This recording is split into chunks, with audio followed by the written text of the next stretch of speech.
नमस्कार, good morning. Crime और tennis की कहानी में आपका स्वागत है। उम्मीद है यहाँ पर आपकी फैमिली अच्छी होगी, अपना ख्याल रख रही होगी। बताते हैं कि अपराध कितना भी बड़ा हो और कितना भी सावधानी से किया जाए या सतर्कता से किया जाए, अपराध अपराध होता है। और उस अपराध को छुपाने के लिए लोग कितने भी पैतरे अपनाते हैं, कितने बहाने बनाते हैं। और ऐसा ही एक मामला था जहाँ अपराधी ने स्वयं पुलिस को इशारा किया कि वही अपराधी है। मामला था चित्तौड़गढ़ का, जहाँ के एक सटा हुआ एक एरिया था भटखेड़ा। यहाँ एक फैमिली रहा करती थी महेंद्र की, और महेंद्र अपनी छोटी उसकी 2 बेटियां थी और माँ के साथ अपने मामा के यहाँ रहा करता था।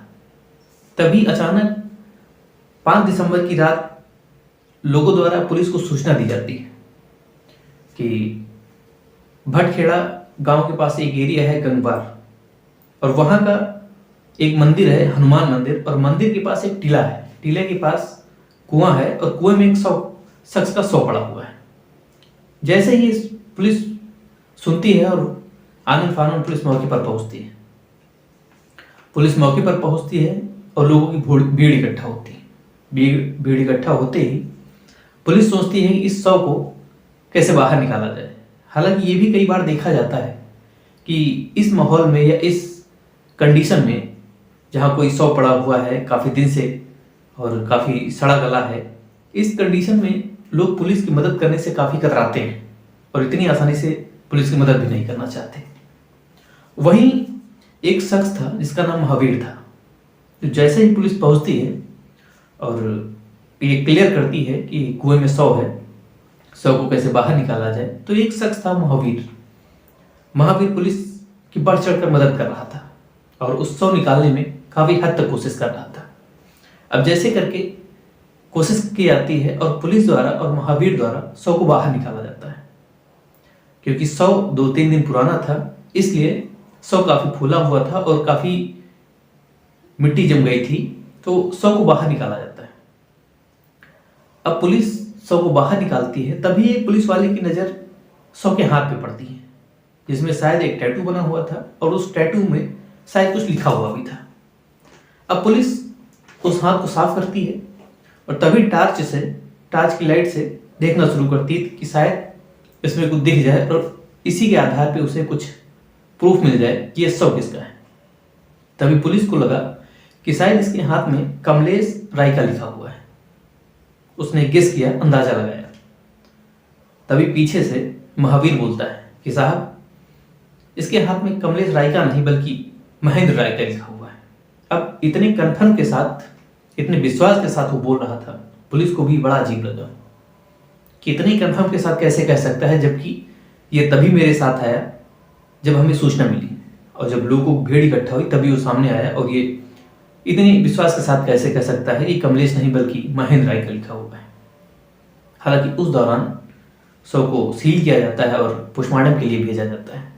लेकिन तभी पुलिस लोगों से, आसपास के एरिया में या लोगों से मिसिंग की रिपोर्ट पूछ रही थी, कहीं कोई मिसिंग तो नहीं या कोई शख्स को पहचानता हो जिसका यह शव है। कोई भी ऐसी बात नहीं पता चल रही थी कि कैसे पता चले।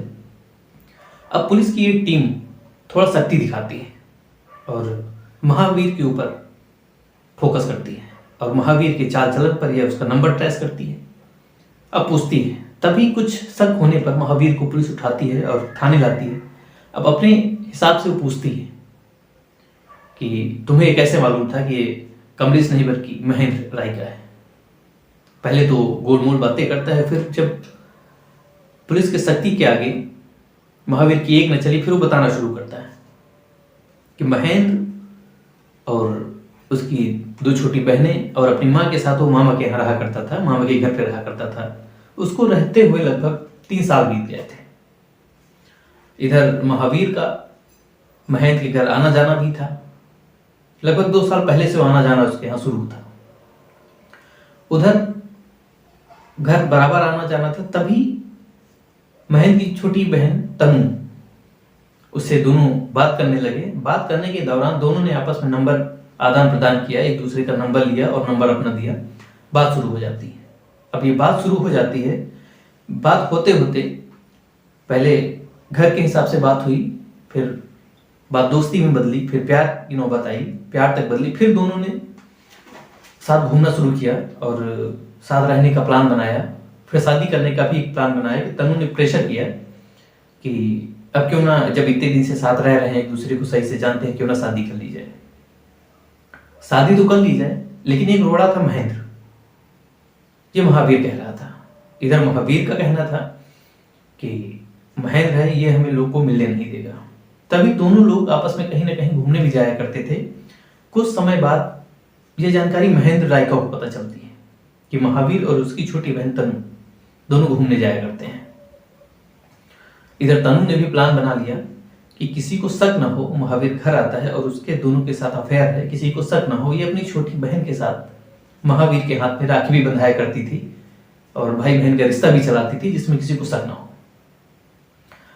अब तनु का कहना था कि ऐसे तो महेंद्र बड़ा भाई मानेगा नहीं, इसको शादी के लिए बताया जाए या फिर किसी बात को लेकर वो मना ना करते।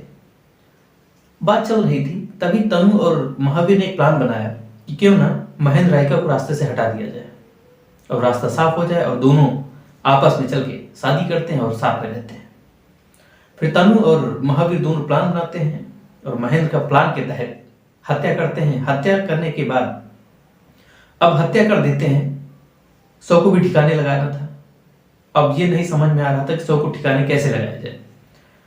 तभी महावीर को कुछ समझ आता है और वो एक मूवी आई थी दृश्यम पहला पार्ट था और उसमें ये दिखाया गया था शव को कैसे ठिकाने लगाया जाता है। तो महावीर दृश्यम मूवी देखता है और उस मूवी में ये नोटिस करता है कि एक शव को कैसे ठिकाने लगाया जाए। फिर इसका एक प्लान आता है कि चलो ठीक है, अब शव को पास में ही एक कुआं है, उसी में डाल देते हैं। तो दोनों प्लान बनाते हैं और जाके उसी में डाल देते हैं और अपने अपने घर चले जाते हैं। तो ये कहानी बताई थी महावीर ने, जो महेंद्र रायका की हत्या के मामले में तनु और महावीर ने आपस में मदद की थी। अब ये कहा जाए कि दृश्य मूवी देखी, उसके बाद उसने शव को ठिकाने लगाया। हालांकि एक छोटी सी स्टोरी थी, इसमें ये बताया गया है कि कैसे कि एक नए रिश्ते को अपना सब कुछ मानते हुए भाई बहन के रिश्ते को कैसे दरार आती है और कैसे उसकी हत्या कर देते हैं। हालांकि फिर उसके बाद पुलिस दोनों को अरेस्ट करती है। फिर बयान में बताती है कि ये महावीर कहता है कि मेरा प्लान ये नहीं था कि हम इसकी हत्या कर दें। हालांकि तनु ज्यादा प्रेशर कर रही थी कि इसकी हत्या कर दी जाए, जिसमें हम लोग आपस में मिलकर शादी कर सकें। तभी पुलिस तीनों को, यानी कि महावीर ने जब हत्या की थी महेंद्र की, तो उसने एक अपने साथी के साथ जो कि नाबालिग था उसकी मदद भी ली थी। तो पुलिस ने तीनों को गिरफ्तार किया और 12 दिसंबर को रिमांड पे भेजा। तो एक स्टोरी थी जो कि कैसे एक परिवार ने परिवार को ही मौत के घाट उतार दिया। तो फिर मिलते हैं अगली स्टोरी के साथ, तब तक के लिए नमस्कार।